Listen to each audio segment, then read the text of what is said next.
আসসালামু আলাইকুম। রাত 10টার শীর্ষ সংবাদে স্বাগত জানাচ্ছি শাহনাজ পারভীন। বিশ্ব সরকার সম্মেলনে যোগ দিতে ডক্টর ইউনূসকে আমন্ত্রণ। শেখ হাসিনার নিশিরাতের ভোট নিয়ে অনুসন্ধানে দুদক।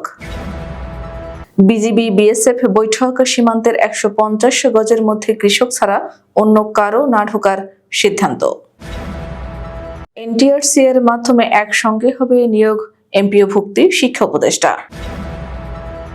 বিমানে বোমাতঙ্কের মিথ্যা সংবাদে জড়িতদের শনাক্ত করে ব্যবস্থা নেওয়া হবে স্বরাষ্ট্র উপদেষ্টা। জাতিসংঘের মহাসচিবের সঙ্গে ডক্টর ইউনূসের সাক্ষাৎ।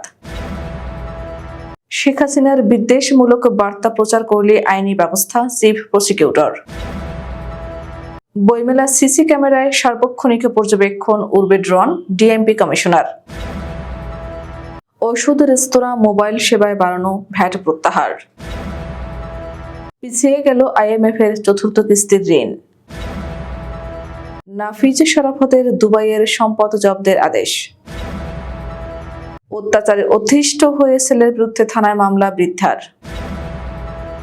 সাইফ আলী খানের পরিবারের 15,000 কোটি রুপির সম্পত্তি যাচ্ছে ভারত সরকারের নিয়ন্ত্রণে।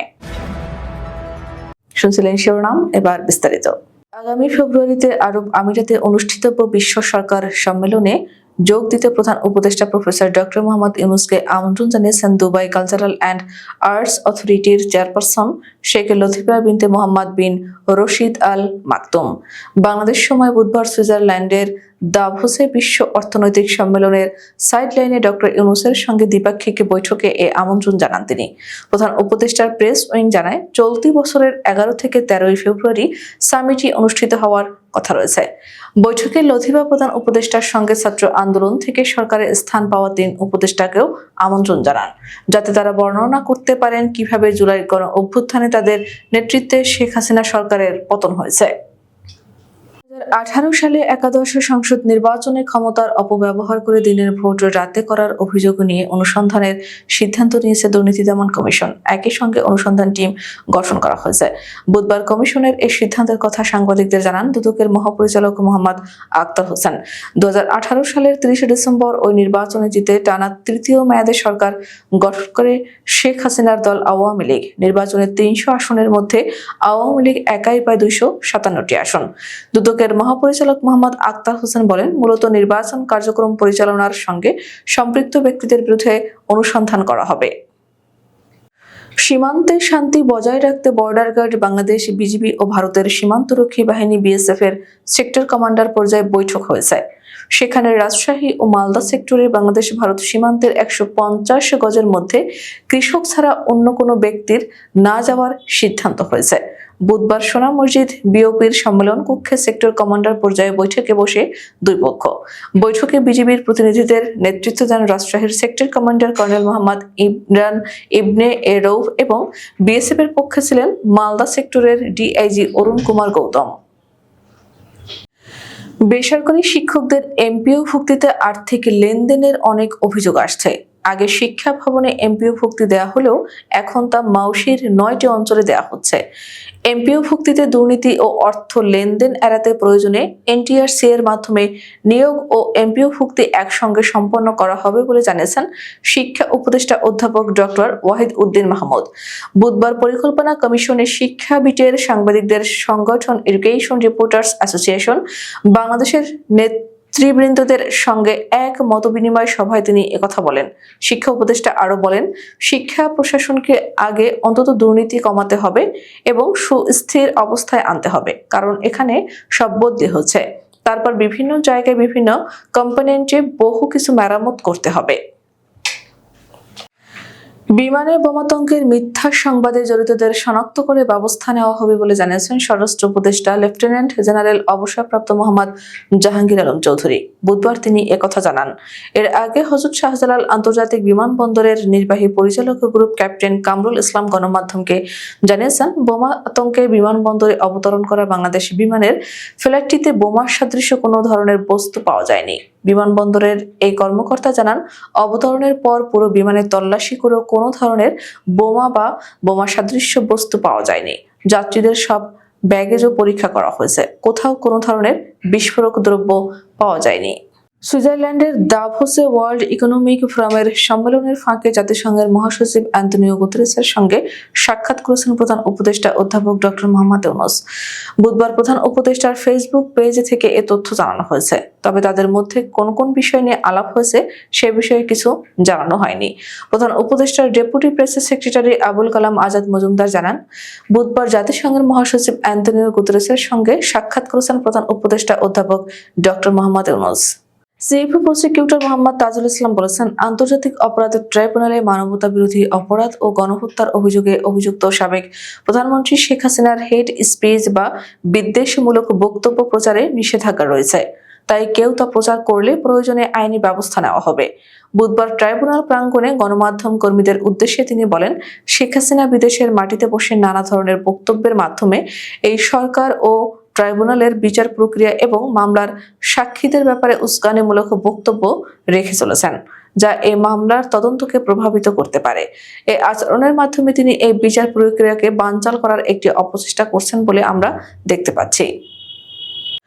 আসন্ন অমর ২১ বইমেলা উপলক্ষে পর্যাপ্ত নিরাপত্তামূলক ব্যবস্থা নেওয়া হয়েছে বলে জানিয়েছেন ঢাকা মহানগর পুলিশের কমিশনার শেখ সাজ্জাদ আলী। তিনি জানান, বইমেলার ভেতরে ও বাইরে পর্যাপ্ত সংখ্যক পুলিশ সাদা পোশাক ও ইউনিফর্মে ডিউটিতে থাকবেন। সিসিটিভি ক্যামেরার মাধ্যমে মেলার ভেতরে ও চারপাশে সার্বক্ষণিক পর্যবেক্ষণ করা হবে। নিশ্চিত নিরাপত্তায় থাকবে ওয়াচ টাওয়ার, ফায়ার টেন্ডার, ওষুধ, রেস্তোরাঁ, ওয়ার্কশপ ও মোবাইল সেবায় বাড়ানো ভ্যাট প্রত্যাহার করে পৃথক 4টি প্রজ্ঞাপন জারি করেছে জাতীয় রাজস্ব বোর্ড। এর ফলে এসব সেবায় আগের ভ্যাটই কার্যকর থাকবে। আজ বুধবার এনবিআর এর জনসংযোগ কর্মকর্তা আল আমিন শেখ বলেন, বাংলাদেশের নিজস্ব আর্থিক ভিত মজবুত করার লক্ষ্যে 9 জানুয়ারি সরকার মূল্য সংযোজন কর ও সম্পর্ক শুল্ক অধ্যাদেশ 2025 এবং the excise and salt act ordinance 2025 জারি করে। একই উদ্দেশ্যে কতিপয় পণ্য ও সেবার ভ্যাট, সম্পর্ক শুল্ক এবং আবগারি শুল্কের হার পুনর্নির্ধারণ করে জাতীয় রাজস্ব বোর্ড কতিপয় প্রজ্ঞাপন জারি করেছে। আন্তর্জাতিক মুদ্রা তহবিলের চলমান ঋণ কর্মসূচির আওতায় বাংলাদেশ চতুর্থ কিস্তি ছাড়ের বিষয়টি আগামী 5 ফেব্রুয়ারি সংস্থাটির নির্বাহী পর্ষদের সভায় ওঠার কথা ছিল। তবে সংস্থাটির বোর্ড সভা পিছিয়ে নতুন তারিখ নির্ধারণ করা হয়েছে। কেন্দ্রীয় ব্যাংক সূত্রে জানা গেছে, বাংলাদেশের জন্য ঋণ ছাড়ের বিষয়টি পিছিয়ে যাচ্ছে। আগামী 12 মার্চ আইএমএফ এর বোর্ড সভায় এটি উঠতে পারে। বাংলাদেশ ব্যাংক বলছে, প্রাকৃতিক দুর্যোগের কারণে আইএমএফ এর কার্যক্রম 1 মাস বন্ধ ছিল। মূলত এ কারণে বোর্ড সভার সময়সূচিতে পরিবর্তন আনা হয়েছে। পদ্মা ব্যাংকের সাবেক চেয়ারম্যান চৌধুরী নাফিজ শরাফতের দুবাইয়ে থাকা একটি ফ্ল্যাট ও একটি ভিলা জব্দের আদেশ দিয়েছেন আদালত। আজ বুধবার ঢাকা মহানগর সিনিয়র স্পেশাল জজ জাকির হোসেন গালিব দুর্নীতি দমন কমিশনের আবেদনের পরিপ্রেক্ষিতে এই আদেশ দেন। দুদকের প্রসিকিউটর অ্যাডভোকেট মীর আহমেদ আলী সালাম বলেন, পদ্মা ব্যাংকের সাবেক চেয়ারম্যান চৌধুরী নাফিজ শরাফতের দুবাইয়ে থাকা একটি ফ্ল্যাট এবং একটি ভিলা জব্দের আদেশ দিয়েছেন আদালত। এছাড়া তার বিরুদ্ধে দুর্নীতির অভিযোগ অনুসন্ধান চলমান রয়েছে। সামান্য কিছু হলেই মাকে মারধর করার অভিযোগ উঠেছে ছেলে মনির ওরফে মনু খানের বিরুদ্ধে।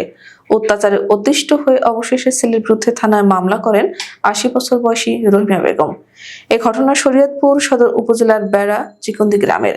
আজ বুধবার পালং মডেল থানায় রহিমা বেগম ছেলে মনির খান সহ 3 জনের বিরুদ্ধে মামলাটি করেন। এ বিষয়ে তদন্ত সাপেক্ষে আইনগত ব্যবস্থা নেওয়া হবে বলে জানিয়েছেন পালং মডেল থানার ভারপ্রাপ্ত কর্মকর্তা হেলাল উদ্দিন। মামলা ও স্থানীয় সূত্রে জানা গেছে, সদর উপজেলার বেড়া চিকন্দি গ্রামের রহিমা বেগমের স্বামী মোহাম্মদ লাল মিয়া খান প্রায় 10 বছর আগে মারা যান। স্বামী মারা যাওয়ার পর রহিমা বেগমের 3 ছেলে আলাদা হয়ে সংসার করেন। মেজর ছেলে আনোয়ারের সঙ্গে থাকেন মা রহিমা বেগম। ভাইদের সঙ্গে জমি সংক্রান্ত বিরোধ রয়েছে মনিরের। জমি সহ পারিবারিক নানা বিষয় বিরোধের জেরে মাকে প্রায় মারধর করেন ছোট ছেলে মনির ওরফে মনু খান। বলিউডের জনপ্রিয় অভিনেতা সাইফ আলী খানের পদৌতি প্রাসাদ সহ প্রায় 15,000 কোটি রুপির সম্পত্তি ভারত সরকারের নিয়ন্ত্রণে চলে যাচ্ছে। গত 17 জানুয়ারি এনডিটিভির এক প্রতিবেদনে বলা হয়েছে, সচ্চ সম্পত্তি আইন 1968 এর আওতায় ভারত সরকার এসব সম্পত্তি অধিগ্রহণ করছে। এতে করে সাইফ আলী খানের পরিবারের এতদিনের মালিকানা হাতছাড়া হয়ে যাবে। ভারতের হরিয়ানা রাজ্যের গুরুগ্রাম জেলায় এই পদৌতি প্রাসাদ বা ইব্রাহিম কোঠি অবস্থিত।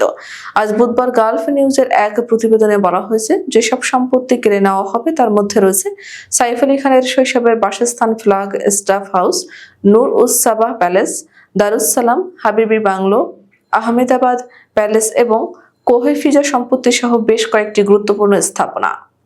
আমাদের আগামীকাল দুপুর 2টার শীর্ষ সংবাদ দেখার আমন্ত্রণ জানিয়ে এখনকার মতো বিদায় নিচ্ছি। দর্শক, ভিডিওটি শেষ পর্যন্ত দেখার জন্য আপনাকে অসংখ্য ধন্যবাদ। নিত্য নতুন সংবাদ পেতে আমাদের ইউটিউব চ্যানেলটি সাবস্ক্রাইব করুন ও নিয়মিত নোটিফিকেশন পেতে বেল বাটনটি ক্লিক করুন এবং আমাদের ফেসবুক পেজটিতে লাইক করুন। এছাড়াও আমাদের ভিডিওতে লাইক দিয়ে শেয়ার করুন। আল্লাহ হাফেজ।